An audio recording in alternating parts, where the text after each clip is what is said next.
Good morning to all of you. Today I'm going to discuss the follow-up questions of a piece of equipment that is important to in your home. First question is, how do you think modern technology has changed the way we work? यहाँ पे आप compare कर सकते हैं past को present के साथ कि पास्ट में हमारे घर की जो लेडीज़ थी या जहाँ घर में हम कैसे काम करते थे, मैनुअली होता था, हर काम हाथ से होता था, तो बहुत ज़्यादा टाइम लगता था, तो वो भी आप इसमें ऐड ऑन कर सकते हो। और यहाँ पे मैंने सिर्फ आज का बताया कि आप अब के टाइम में प्रेजेंट डे में आप कैसे काम करते हो। Technology has change the way we work. Technology rules our everyday lifes. ये हम स्पेशली कह सकते हैं कि वो हमारी आजकल की हर एक दिन की लाइफ में, डेली रूटीन में हमारे पे रूल कर रही है। We not even realize it but we have become ever so dependent on the technology as all around us. जो हमारे आसपास जो भी है वो भी हम कह सकते हैं कि हमें रियलाइज़ नहीं हो रहा, पर हम टेक्नोलॉजी पर फुली डिपेंडेंट हो चुके हैं। फ्रॉम द हाउस होल्ड चोर, घर से काम से लेकर ऑफिस के काम तक, या ट्रैवलिंग के बेस पर कह सके तो हर एक काम हम मशीनरी की मदद से ही करते हैं। तो यहाँ पे बोल सकते हैं, जैसे फॉर एग्जांपल दे सकते हो, cleaning floor, washing clothes, making food and entering the data into the computer through voice. यहाँ पे हम सिंपल हाथ भी हिलाते नहीं हैं आजकल, बाय वॉइस ही हमारा डाटा भी एंटर हो जाता है। तो पैकेजिंग, प्रोडक्ट को पैक करना वो भी मशीन्स करती हैं। बहुत सारे और काम है जिसकी आप एग्जांपल दे सकते हो यहाँ पे। Question number 2, do you think that operating equipment at work can ever have some bad effect on our body?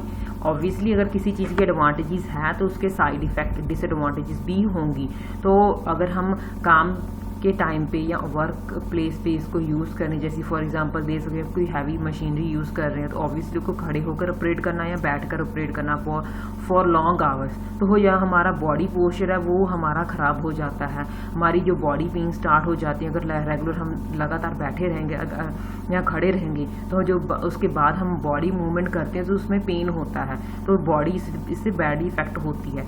Well, it is true that the technology has made our life easier and effortless, but had side effects also, such as working on the computer for the long hours affected our human eyes. In addition to this, if employee working on a machine in the same posture, यहाँ पे खड़े रहकर या बैठकर same posture पर बहुत long hours तक वो काम करता रहे, तो it can lead the medical complication. बहुत सारी मेडिकल इश्यूज वहाँ पे उसकी बॉडी में आ सकते हैं।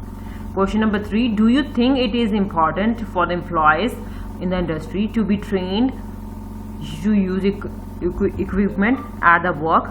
कि जो इक्विपमेंट मोस्टली होता है कि जो नई नई टेक्नोलॉजी हर एक दिन आती रहती है, तो जो पुराने वाले जो एम्प्लॉयज़ है, वर्कर हैं, उनको नई टेक्नोलॉजी को यूज़ करना नहीं आता हो, तो ऑब्वियसली इम्पॉर्टेंट है कि उसको ट्रेनिंग दी जाए सेफ्टी पर्पज़ के लिए। क्योंकि अगर हैवी मशीनरी कोई चला रहे हैं तो अगर उनको ट्रेनिंग नहीं दी गई तो उनका वो जो बॉडी का या मैनुअली या कोई और नुकसान वहाँ पे कर सकते हैं या हो सकता है उनका। Yes, it is important that the employees to be trained to use a machine at work, because without training the worker may get injured during work.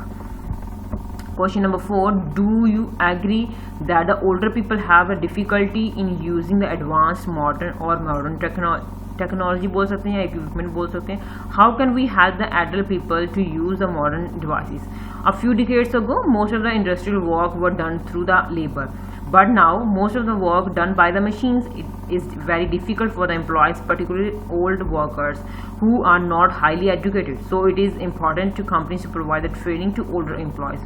जैसे पहले कहा गया था कि वर्कर को हर एक तरह की ट्रेनिंग प्रोवाइड की जाए, तो वो भी यहाँ पे भी वही सेम बोल सकते कि पहले लेबर से काम होता था, बट आजकल मशीन से काम होता है। तो पर जो ओल्ड वर्कर है उसको बहुत सारी डिफ़िकल्टीज आती है क्योंकि उनके पास प्रॉपर एजुकेशन नहीं होती।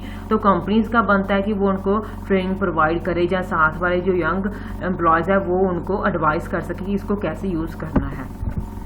Last question, are there any disadvantage of using the modern equipment too much in the home? Yes, पहले बोला था कि एज आई सेड अर्लियर कि हर एक चीज़ की अगर एडवांटेजेस है तो डिसएडवांटेजेस भी हैं। तो जैसे कि I think not only the machines but depending on the everything has disadvantage, कि ये नहीं कि अगर हम मशीन पे डिपेंड हो गए तो डिसएडवांटेज, किसी भी चीज़ पर बहुत ज़्यादा डिपेंड होना हमारे लिए डिसएडवांटेज होता है। कि जैसे लूज द स्किल, कि जैसे कहीं कहीं तो हम हाथ से काम कर रहे हैं, हमारा जो स्पेशलाइजेशन इंक्रीज होती है हाथ से काम करने की। अगर हम मशीन से कर रहे हैं तो कहीं ना कहीं हमारा जो स्किल है वो लूज होता जा रहा है। हेल्थ इश्यूज आते हैं कि जैसे बॉडी का पोस्चर खराब होता है, आइज प्रॉब्लम आती है, बॉडी पेन स्टार्ट हो जाती है। हायर सेटिस्फेक्शन लेवल, अगर मशीन्स काम कर रही है तो फुल एक्यूरेसी से काम करेंगे, अगर हम उन्हीं पे हम डिपेंडेंट हो गए तो जरा हमारा सेटिस्फेक्शन लेवल बहुत ज़्यादा हाई हो जाता है कि हमें पूरी परफेक्शन चाहिए। बट वही काम अगर हम मैनुअली करवाते हैं तो वो लेवल रिजल्ट नहीं आता। तो ये वाला थोड़ा चेंज जो डिफ़िकल्टी यहाँ पे आती है। अनएम्प्लॉयमेंट इंक्रीज हो जाती है। कहीं पर अगर हम घर की बात करें तो मेड वगैरह या काम वाली लगे होते हैं कि घर का काम में वो हेल्प करते हैं, तो ऑब्वियसली हम उनको पे देते हैं बाय मंथ। अगर हम मशीन से काम करेंगे तो वही जो उनकी जो जॉब चली जाएगी तो ऑब्वियसली ये अनएम्प्लॉयमेंट वो इंक्रीज होगी। So this is the end of the session. If you like the question and answer, please share it and subscribe my channel. Thanks for watching.